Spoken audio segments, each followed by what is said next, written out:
Hey everyone, my name is Wedge and we're trucking along with our Best of the Rest series. In this video, we're going to talk about the rest of the red cards in Oath of the Gatewatch not spoiled individually. If you've missed previous episodes and want to see them, there's a link to the playlist in the description and there will be annotations at the end of the video. Also, if you enjoy this video and videos like this, please hit that like button. If you do, I don't know, I'll send everyone an Alpha Black Lotus. I won't do that. I don't have that many. I actually have none, so yeah, that didn't work out as planned. Consuming Sinkhole is 4 mana for an instant with Devoid. Choose one. Either exile target land creature, or it deals 4 damage to target player.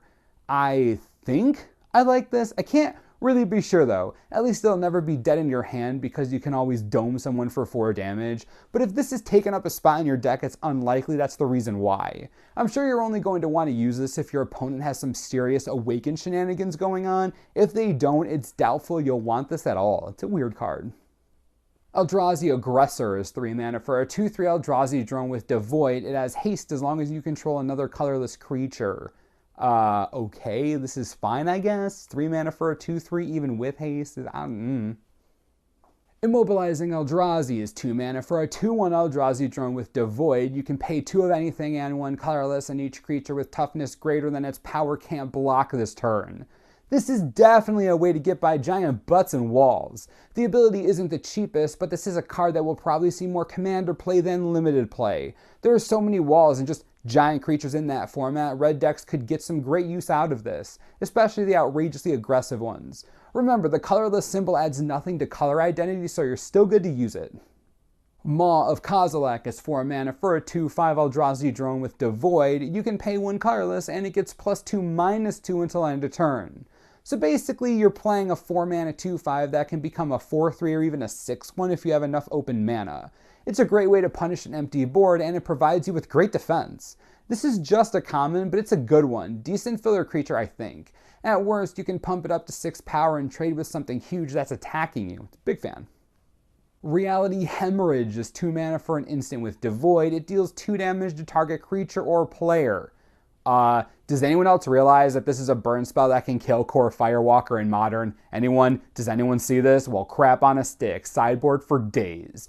Being Devoid has its upside, even when the shock is overcosted. Wowza. Brute Strength is 2 mana for an instant. Target creature gets +3/+1 and gains trample until end of turn. Here's another card for Zada that'll end games. While this is a downgrade from the likes of Predator Strike, we're talking red cards here. Who cares about toughness? Titan Strike brought us Scry, and this brings us Trample. It's good stuff. I wouldn't count it out of standard play just yet. You really can't underestimate the value of Trample in a red aggro deck. Oh boy. Cinder Hellion is 5 mana for a 4/4 Hellion with Trample. When it enters the battlefield, it deals 2 damage to target opponent.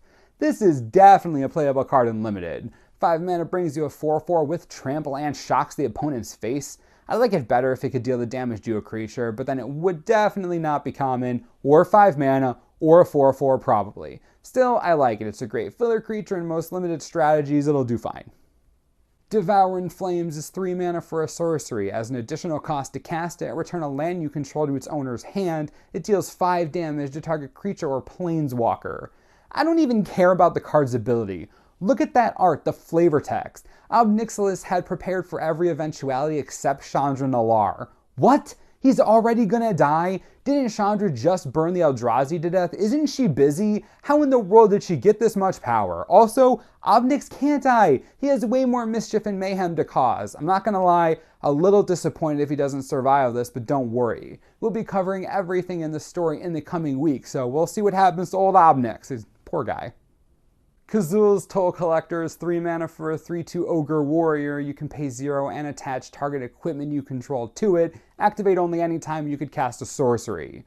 You could attempt to play this in Constructed, especially Modern, but you'd be the ultimate rogue brewer. The card has an innately powerful ability, but can only equip things to itself. It's a bit of a bother. Not great for Limited since you can't guarantee equipment, but if we get a few playable pieces of equipment in Standard, this guy saves a lot of mana and accelerates the clock. It's an interesting card. Press into Service is 5 mana for a sorcery with support 2. Gain control of target creature until end of turn. Untap that creature, it gains haste until end of turn. Really liking the addition of support here. It is super expensive, but we are dealing with a slower Limited format. Getting 2 power in addition to a creature could turn things in your favor, especially if you're in a serious board stall and need to break it somehow. Support is a pretty sweet mechanic to add to a card like this. Not only are they dealing with their own creature, they're dealing with additional power from yours. It's very nice. Tears of Valakut is 2 mana for an instant. It can't be countered by spells or abilities. It deals 5 damage to target creature with flying. Aw, poor Valakut. Seagate gets decimated and it cries. That's so sad. No wonder it overkills a wingmate rock. Poor little volcano. Anywho, this card is outrageously specific and we're not even close to a limited, standard, or modern meta where we need a card this specific to break something up. It's a shame, actually. Tears of Valakut, the art, and that flavor text, all so amazing. Too bad the text doesn't share the card's awesome flavor. Oh well. Zada's Commando is 2 mana for a 2/1 Goblin Archer ally with First Strike. Great creature types, by the way. It also has Cohort. Tap it and an untapped ally you control, and the Commando deals 1 damage to target opponent. Take away the Cohort ability and it's still great in Limited. 2 mana for 2 power with First Strike is automatically playable in Limited. This Cohort is just meh. You want to be blocking or attacking with this creature, so man, Cohort is so awkward here. I don't get it. Another best of the rest video done. Let me know what you think about the rest of the red cards in the comments. I'll be honest, not sure the color can stand up to blue or black as far as quality is concerned. We've seen some insane cards in those colors. Not that red is unplayable or anything, but I think it's lacking a bit more than it did in Battle for Zendikar, just saying. Again, let me know what you think. As always, subscribe for the latest and most reliable Oath of the Gatewatch spoiler information you could ever need. This is the Mana Source. I'm Wedge. Thanks for watching. We'll see you next time.